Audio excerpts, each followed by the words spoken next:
when I hear what we call music,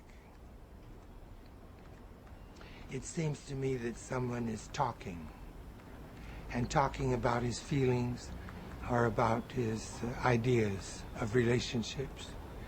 But when I hear traffic, the sound of traffic here on 6th Avenue, for instance, I don't have the feeling that anyone is talking. I have the feeling that sound is acting. And I love the activity of sound. What it does is it gets louder and quieter, and it gets higher and lower, and it gets longer and shorter. It does all those things which I'm completely satisfied with that. I don't need sound to talk to me. We don't see much difference between time and space. We don't know where one begins and the other stops. So that most of the arts we think of as being in time, and most of the arts we think of as being in space. Marcel Duchamp, for instance, began thinking of thinking of music as being not a time art, but a space art. And he made it a piece called Sculpture Musicale, which means different sounds coming from different places and lasting, producing a sculpture which is sonorous and which remains. People expect listening to be more than listening. And so sometimes they speak of inner listening, or the meaning of sound. When I talk about music, it finally comes to people's minds that I'm talking about sound that doesn't mean anything,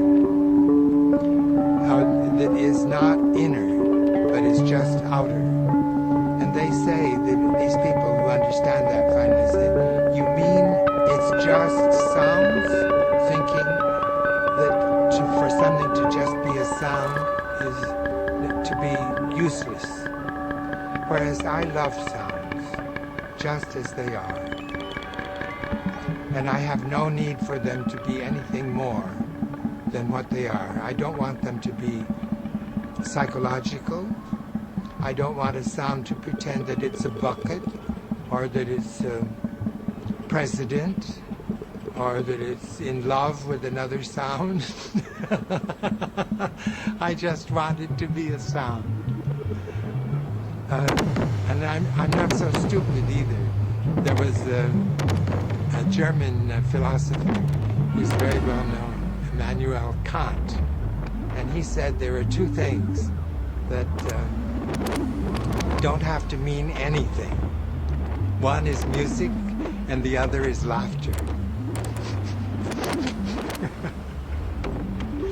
Don't have to mean anything, that is, in order to keep it.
the theater we're in.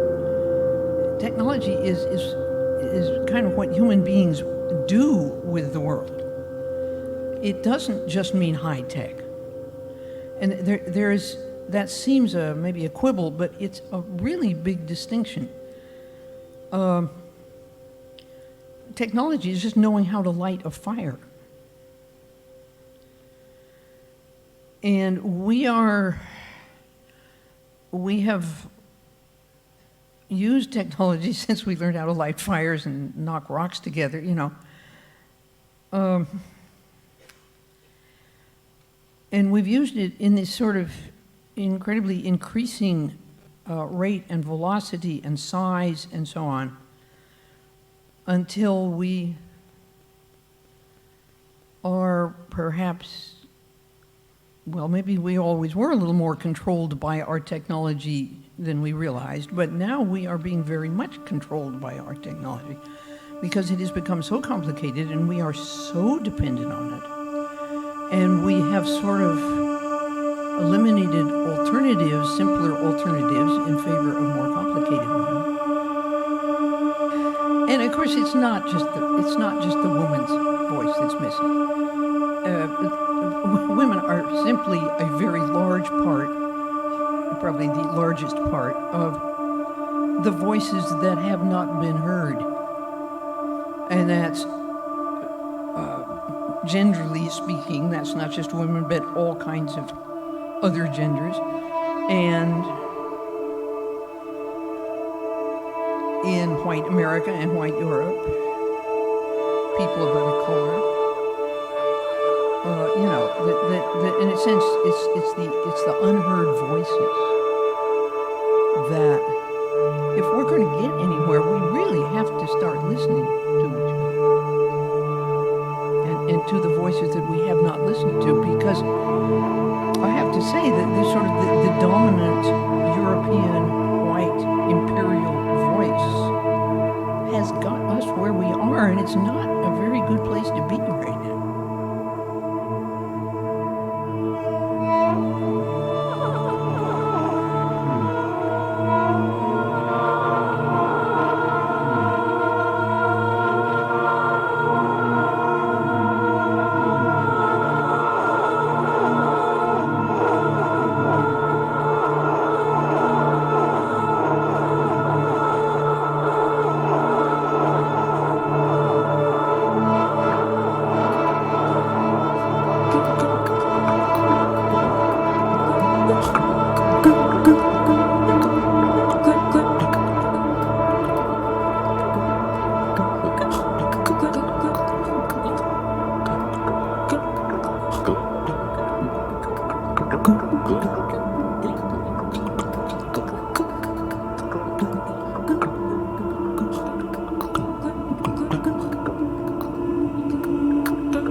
Good.